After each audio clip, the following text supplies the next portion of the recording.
रानी ने एक श्यामले सलोने सुकुमार को जन्म दिया है। इतना सुनकर राजा ब्रह्मानंद में समा गए। उन्हें पूर्व जन्म की याद आ गई। जब श्री हरि ने उनसे पुत्र रूप में दर्शन देने को कहा था, वे सोचने लगे, जाकर नाम सुनत शुभ होई, मोरे ग्रह आवा प्रभु सोई, परमानंद पूर मन राजा, कहा बुलाए बजावों बाजा।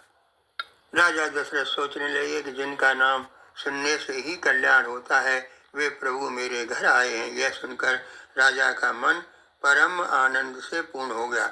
खुशी इतनी हुई कि उन्होंने तुरंत वाद्य यंत्र वालों को बुलवाकर बैंड बाजा बजाने को कहा। पूरे नगर में जहाँ जहाँ तोरण द्वार बनाए और ध्वज पताकाएं फहराई गईं, आकाश से फूलों की वर्षा होने लगी। सभी लोग परम आनंद में लीन हैं। अवध की स्त्रियां भी सज धजकर राज द्वार में प्रवेश करती हैं, शिशु की आरती उतारती हैं और गायक लोग रघुकुल के स्वामी जो इस समय शिशु रूप में हैं के पवित्र गुणों को गान एवं बधाइयां गाते हैं। जब ये सब आनंद मनाया जा रहा था, उसी समय रानी कैकेयी ने एक और सुमित्रा ने 2 पुत्रों को जन्म दिया। राजभवन में कोमल वेद वाणी से वेद ध्वनि होने लगी। इसी खुशी में 1 माह का समय वैसे बीत गया, किसी ने नहीं जाना। खुशी का समय वैसे भी बहुत जल्दी बीत जाता है। राजा ने इस अवसर पर हाथी, घोड़े, गाय, सोना और वस्त्रों का दान दिया। दान से संतुष्ट होकर सभी लोग शिशुओं को आशीर्वाद दे रहे हैं। इस प्रकार कुछ दिन और बीत गए। दिन और रात कैसे बीतते गए पता ही नहीं चला। तब नामकरण संस्कार का समय जानकर राजा ने ज्ञानी मुनि वशिष्ठ जी को बुलवाया। राजा ने पुत्रों का नामकरण के लिए आग्रह किया तो मुनि वशिष्ठ जी ने पुत्रों के नाम विचार कर इस प्रकार रखे। ये जो आनंद के समुद्र और सुख की राशि हैं, जिनके एक कण से तीनों लोग सुखी होते हैं, उन सबसे बड़े पुत्र का नाम राम है, जो संसार का भरण पोषण करते हैं। दूसरे पुत्र का नाम भरत होगा, जिनके स्मरण से शत्रु का नाश होता है, उनका नाम शत्रुघ्न है। तथा जो शुभ लक्षणों के धाम और जगत के आधार हैं, उनका नाम लक्ष्मण होगा। बचपन से ही लक्ष्मण जी ने श्री राम जी से प्रीति जोड़ ली तथा भरत और शत्रुघ्न में स्वामी सेवक की तरह प्रीति हो गई। श्याम गौर सुंदर दो जोरी, निरखें छवि जननी तृण तोरी, चार्यो शील रूप गुण गामा, तदप अधिक सुख सागर रामा। श्याम और गौर शरीर वाले दोनों जोड़ियों की शेष देखकर माताएं तृण तोड़ती हैं, जिससे नजर न लग जाए। सुंदर बच्चों को घर वालों की भी नजर अक्सर लग जाया करती है। यूं तो चारों पुत्र गुण और शील के धाम हैं, पर श्री रामचंद्र जी सबसे आगे हैं। व्यापक ब्रह्म निरंजन, निर्गुण विगत विनोद, सो अज प्रेम भगत बस, कौशल्या के गोद। जो सर्व व्यापक माया रहित निर्गुण अजन्मा है, वही प्रेम और भक्ति के वश कौशल्या की गोद में खेल रहे हैं। अब बाल रूप श्री रामचंद्र जी की सुंदरता का वर्णन सुनिए। काम कोटि छवि श्याम शरीरा, नीलकंज वारिधि गंभीरा, दुई दुई दसन अरुणारे, नासा तिलक को बरने पारे, पीत झंगुलिया तनु पैराई, जान पान विचरण मोहि भाई, सुंदर श्रवण सुचार कपोला, अति प्रिय मधुर तो तेरे बोला, अति प्रिय मधुर तो तेरे बोला। उनके नील कमल जैसे श्याम शरीर में करोड़ों कामदेव की शोभा है। कमर में करदनी और नूपुर यानी पैजनी की धुन मोहित करने वाली है। 2 सुंदर दतलियां हैं, लाल लाल होठ हैं, नासिका और तिलक अत्यंत सुंदर हैं। घुंघराले समारे हुए बाल हैं, जन्म के ही कंठ और थोड़ी बहुत ही सुंदर सुंदर कान और बहुत ही सुंदर गाल है। तोतली बोली बहुत अच्छी लगती है, शरीर पर पीली झांगुली पहनाई हुई है, उनका घुटनों और हाथों के बल चलना अति सुंदर लगता है। उनके रूप और गुणों का वर्णन वेद और सरस्वती जी भी नहीं कर सकते, वही कर सकता है जिसने सपने में ऐसा रूप देखा हो। यही विधि शिष्य विनोद प्रभु कीना, सकल नगर वारिस सुख दीना, एक बार जननी अनवाए, कर श्रृंगार पालना पौड़ाए, कर पूजा नैवेद्य चढ़ावा, आप गई जहाँ पाक बनावा, बहुर मात तहवा चले आई, भोजन करत देख सुत जाए। इस प्रकार शिशु रूप में प्रभु की बाल पूजा करते और नगरवासियों को सुख देते हैं।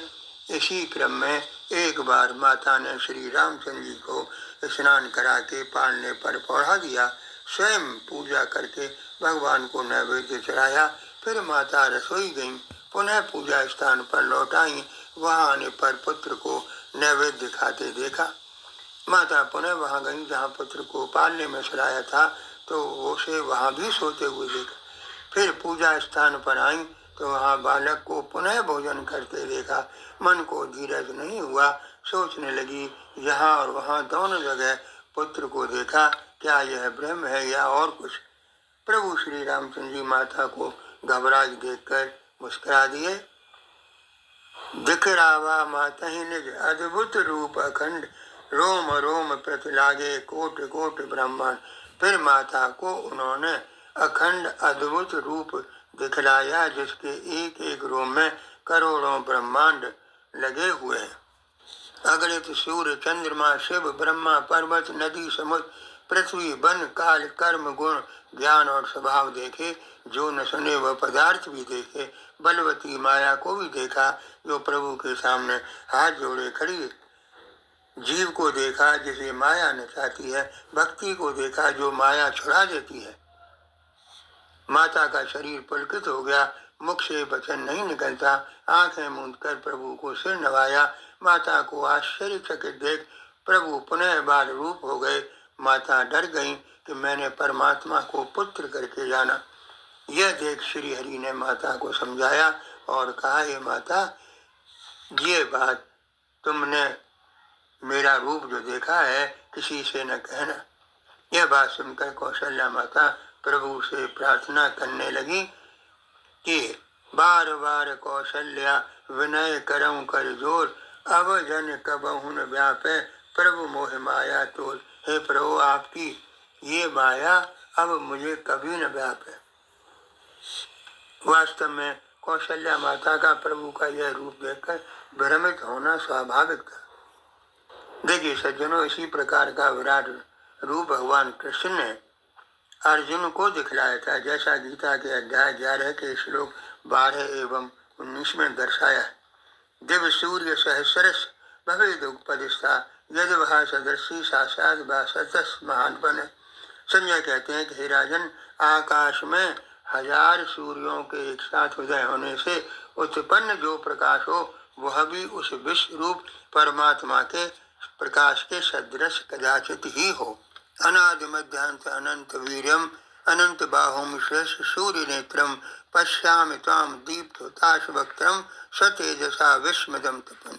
यहाँ अर्जुन श्री कृष्ण से कहते हैं कि हे परमेश्वर, आपको आदि अंत और मध्य से रहित अनंत सामर्थ्य से युक्त अनंत भुजा वाले चंद्र सूर्य रूप नेत्रों वाले प्रज्वलित अग्नि रूप मुख वाले और अपने तेज से इस जगत को संतप्त करते हुए देखता हूँ। देखिए सज्जनों, जिस प्रकार प्रभु श्री राम के विराट रूप को देखकर माता कौशल्या न केवल आश्चर्यचकित हुई बल्कि घबरा भी गईं, असमंजस में पड़ गईं कि मैंने परमात्मा को अपने पुत्र के रूप में देखा। उसी प्रकार अर्जुन भी श्री कृष्ण के विराट रूप को देखकर सोचने लगे कि मैंने साक्षात परमात्मा को मैं केवल अपना सखा ही मानता रहा। तब वह श्री कृष्ण से प्रार्थना करता है, किरीटिनम गजनम चक्र हस्तम इच्छामि ताम दृष्टमहम ततेव तेनैव रूपेण चतुर्भुजेन सहस्रबाहो भवमिष्णुते। हे प्रभु, मैं वैसे ही आपको मुकुट धारण किए हुए शंख चक्र गदा हाथ में लिए हुए देखना चाहता हूँ। इसलिए हे विश्वरूप, हे सहस्रबाहो, आप उसी चतुर्भुज रूप में प्रकट होइए। हम पुनः राम कथा में आते हैं। भोजन के समय जब राजा उन्हें बुलाने जाते हैं तो वे अपने बाल समाज को छोड़कर नहीं आते हैं। कौशल्या जब बोलन जाई, ठुमक ठुमक पर चलें पर आई, धूसर धूर भरे तन जाए, भूपत बेहस गोद बैठाए। लेकिन जब कौशल्या माता बुलाने जाती हैं तो प्रभु थोड़ा थोड़ा ठुमक कर भाग कर चलते हैं, परंतु फिर धूल से लिपटे हुए वापिस आते हैं तो राजा उन्हें गोद में बैठा लेते हैं। भोजन करते हैं पर चित्त चंचल है, अवसर पाकर मुंह में दही भात लपटाए इधर उधर भाग चलते हैं। जब सब भाई कुमार अवस्था के हुए तो उनका यज्ञोपवीत संस्कार हुआ। गुरु ग्रह गए पवन रघुराई, अलप काल विद्या सवाई, जाकी सहज श्वास सुतचारी, सो हर परहि यह कौतुक भारी। श्री रघुनाथ जी भाइयों सहित गुरु के घर विद्या पढ़ने गए तो और थोड़े ही समय में उन्हें सब विद्याएं आ गई। चारों वेद जिनके स्वाभाविक सांस हैं वे भगवान पर हैं, यह बड़ा कौतुक ही है। चारों भाई विद्या विनय गुण और शील में निपुण हैं और राजाओं के ही खेल खेलते हैं। उनके हाथों धनुष बाण बहुत शोभा देते हैं। कौशलपुर वासियों को श्री रामचंद्र जी बहुत अच्छे लगते हैं। वे इष्ट मित्रों को साथ लेकर मृगों का शिकार करते हैं और जो मृग उनके बाण से मारा जाता है वह शरीर छोड़कर देवलोक को चला जाता है। वह मन लगाकर वेद पुराण सुनते हैं और प्रिय भाइयों को समझाकर कहते हैं। अब श्री रामचंद्र जी की दिनचर्या देखिए। प्रातः काल उठ के रघुनाथा, मातु पिता गुरु नावह माता, आयस मांग करहि पुर काजा, देख चरित हर्षै मन राजा। प्रातः काल उठकर श्री रघुनाथ जी माता पिता एवं गुरु को मस्तक नवाते हैं और फिर आज्ञा मांग कर नगर का कार्य करते हैं। अब आगे की कथा में मुनि विश्वामित्र जी का प्रकरण आएगा जो हम अगले प्रवचन में सुनेंगे। अतः यहाँ हम कथा को विराम देते हैं। जय श्री राम।